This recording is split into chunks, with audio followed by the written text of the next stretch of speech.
Thursday, June 16. I am Joseph, your brother. Read Genesis 45.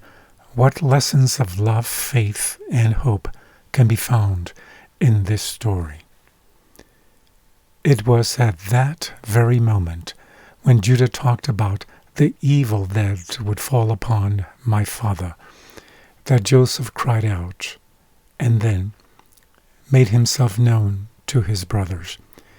This expression, often used to refer to God's self-revelation, Exodus 6:3 and Ezekiel 29, suggests that it is God who had revealed himself here as well. That is, the Lord had shown that his providence reigns, even despite human foibles. Joseph's brothers cannot believe what they are hearing and seeing. Thus, Joseph is obliged to repeat, I am Joseph, your brother.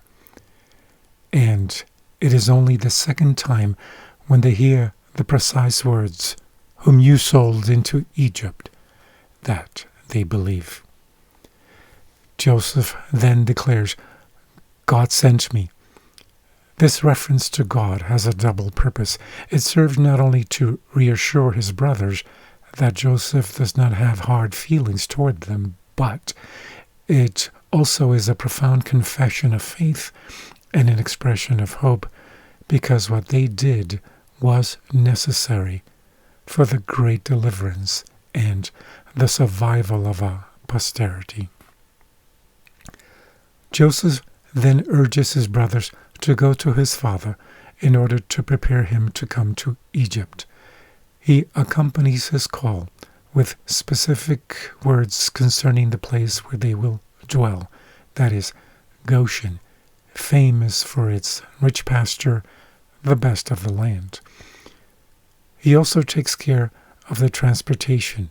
Carts are provided, which will ultimately convince Jacob that his sons were not lying to him about what they had just experienced.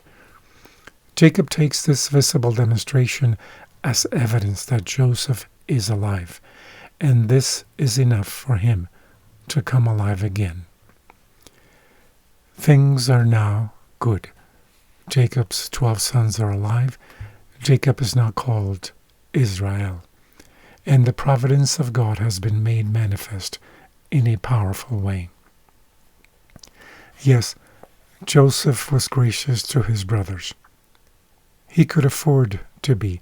How, though, do we learn to be gracious to those whose evil toward us doesn't turn out as well as for us, as what Joseph experienced? And from the book, The Ministry of Healing, page 487, it says, study the history of Joseph and of Daniel. The Lord did not prevent the plottings of men who sought to do them harm, but he calls all these devices to work for good, to his servants who, amidst trial and conflict, preserve their faith and loyalty.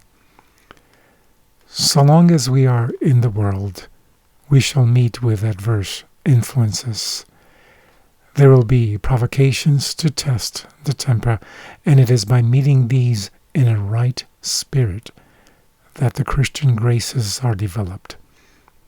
If Christ dwells in us, we shall be patient, kind, and forbearing, cheerful amid frets and irritations. Day by day and year by year, we shall conquer self and grow into a noble heroism. This is our allotted task, but it cannot be accomplished without help from Jesus. Resolute decision, unwavering purpose, continual watchfulness, and unceasing prayer. Each one has a personal battle to fight. Not even God can make our characters noble or our lives useful unless we become co-workers with him. Those who decline the struggle lose the strength and joy of victory. God bless.